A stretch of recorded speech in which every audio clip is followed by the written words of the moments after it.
Bismillahirrahmanirrahim.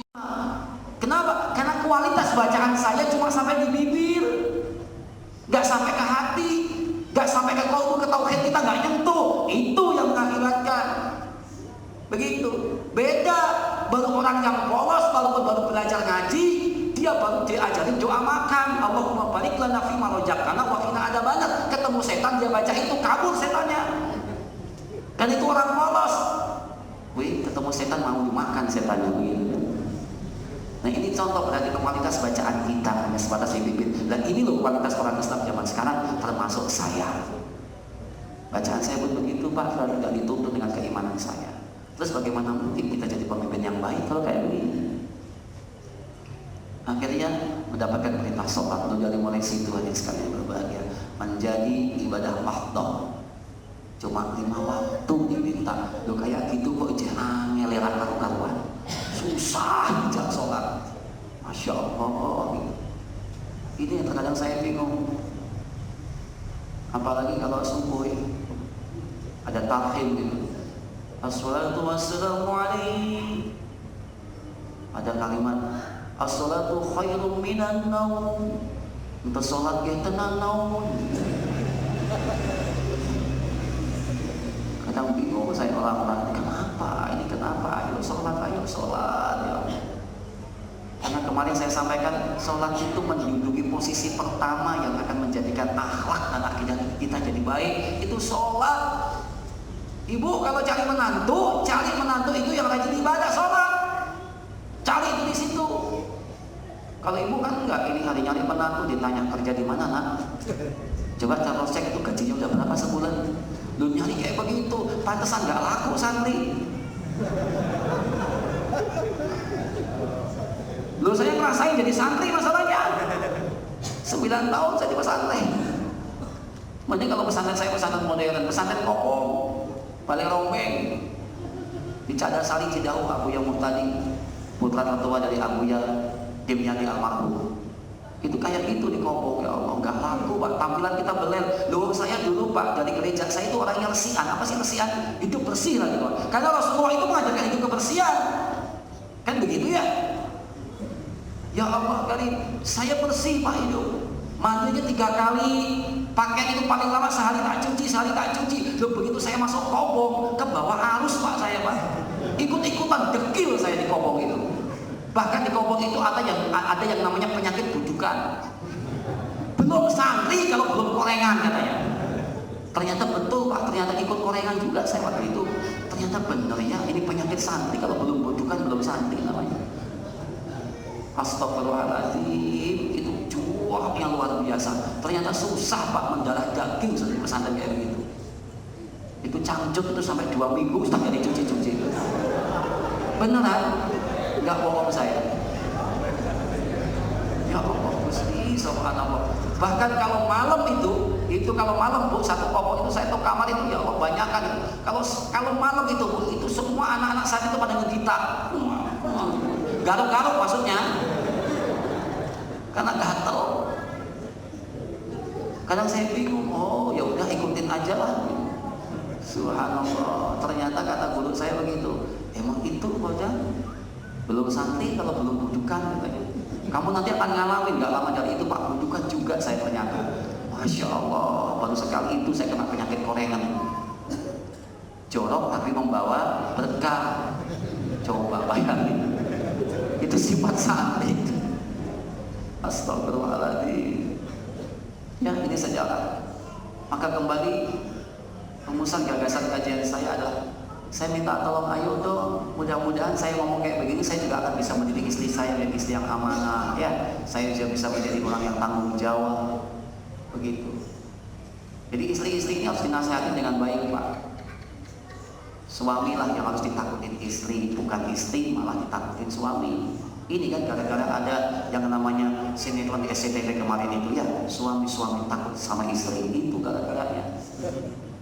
Padahal yang betul itu adalah istri yang harus takut sama suami. Ya kan sekarang bagaimana suami bisa ditakutin Pak, sementara suami nggak bisa jadi panutan ya Bu ya. Itu terkadang salahnya. Ya maka dari itu ayo kita kembali Jadilah seorang pemimpin yang kuat dan amanah, memimpin istri dan anak-anak kita. Tegaskan kepada syariat, tanamkan kepada rumah tangga kita, keluarga kita. Maaf, satu hal saja, dahulukan kepentingan agama daripada kepentingan dunia. Itu saja. Dahulukan agama. Tak kasa agama yang dipentingkan, karena sejarah membuktikan Rasulullah habis untuk agama. Lu kayak kita kok nggak mau sekarang. Terlalu cinta kepada dunia, cinta kepada jabatan. Bagi ketauhidan kita, kadang banyak orang-orang Islam ini Pak, tauhidnya itu pada pekerjaan. Bahkan kalau dia nggak kerja nanti nggak makan, nggak bisa menghidupi anak istri, tapi presentasi dunia ditinggikan untuk ukhrawiyah nol. Ala kadarnya saja maksudnya. Dan itu yang membuat saya sering kecewa. Kok kayak begitu? Maka alhamdulillah ibu bapak, saya nggak kerja. Begini aja tugas saya, kesono kemari, kesono kemari. Ya Allah, maklum lah ya, cowok panggilan yang begini Pak. Dipanggil kesono, panggil kemari, ngikut aja. Dan ternyata berkah. Dan ternyata pesan dari guru saya dulu, ya masih untung kita, Rasulullah dulu itu gak pernah dibayar, malah menghabiskan uang dakwah. Tapi kita masih enak, kadang dipikirkan. Luar biasa panitia di Atapa. Saya disewain hotel Banjar Indah, nginep di sana AC, itu luar biasa kan. Kasurnya empuk begitu. Padahal saya biasanya kalau diundang teman-teman saya di Banjar, saya tidurnya di masjid, di markas gitu. Diajak ke masjid, di masjid aja tidurnya, tapi ternyata udah diistimewakan kita ada di hotel. Syukuri nikmat semacam itu. Maka luar biasa ibu bapak, ayo kita menjadi seorang pemimpin rumah tangga yang baik, yang adil, amanah, kuat dan amanah, kuat dalam menentukan sikap, mengambil suatu keputusan, amanah di dalam menjalankan tugas dan tanggung jawab sebagai seorang suami, karena seorang suami adalah pemimpin bagi seorang perempuan. Tugas perempuan itu melayani suami, jangan lunjak. Teori gender, persamaan hak laki-laki dan perempuan hapus, jangan ada dalam tubuh Islam. Kalau di luar Islam silahkan Pak, mau pakai teori gender, yaitu persamaan hak laki-laki dan perempuan. Jangan sok kepengen disamain haknya kayak laki-laki ibu ya. Tugas perempuan itu di bawah, laki-laki di atas. Ya kalau misalkan bapak capek, gantian bapak di bawah, bolehlah ibu yang ke atas. Ngabdi sama seorang suami. Jadikan seorang perempuan kita menjadi anak surganya Allah Subhanahu wa Ta'ala. Ternyata itu hadirin yang saya pakai. Oh, ini nih kuncinya nih. Kita nggak usah mimpin RT, RW, lurah, camat, bupati, Pak Gubernur, nggak usah pikirkan itu dulu deh. Pikirkan rumah tangga kita di kesempatan maghrib kita pada malam hari ini. Bagaimana supaya rumah tangga kita menjadi rumah tangga yang sakinah, mawaddah, warahmah.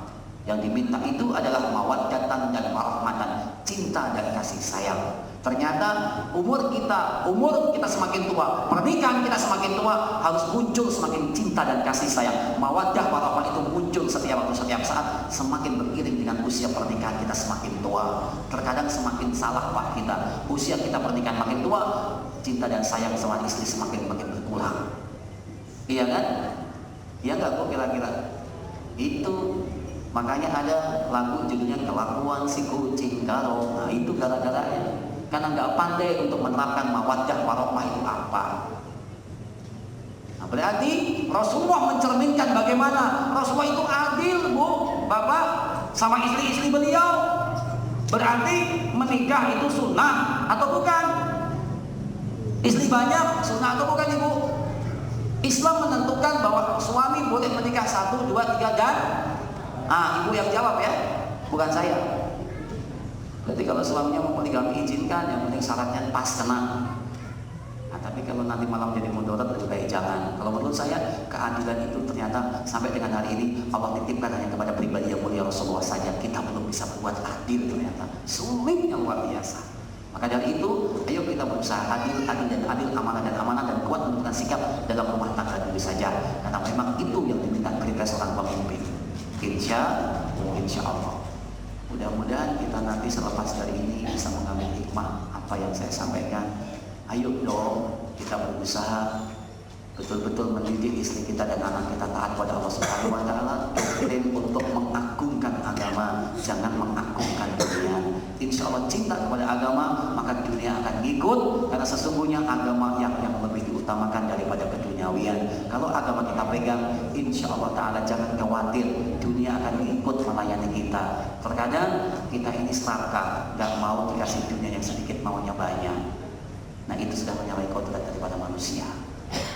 Dan mudah-mudahan prinsip dalam kehidupan saya sehari-hari yang saya terapkan ini akan bisa diikuti dengan yang lain. Bukan sok pamer, tidak. Bagaimanapun juga rumah tangga saya juga baru, dan saya juga baru belajar untuk berumah tangga, dan mudah-mudahan rumah tangga saya menjadi rumah tangga yang sakinah mawaddah warahmah. Amin ya rabbal alamin. Senantiasa taat kepada Allah, dan mudah-mudahan tercermin setelah lepas dari maghrib besok subuh menjadi pribadi-pribadi yang mulia di hadapan Allah Subhanahu wa taala. Maka alhasil kalau rumah tangga kita baik, kita pimpin ini jadi salah pemimpin yang baik. Suami tanggung jawab, istri pun amanah kepada apa yang diamanahkan seorang suami, muncul rumah tangga yang sakinah mawaddah warahmah. Pasti akan muncul nanti Indonesia seorang pemimpin yang amanah, yang tertib, yang kuat menentukan sikap. Itu dimulai pribadi kita sendiri dalam rumah tangga kita. Alhamdulillah.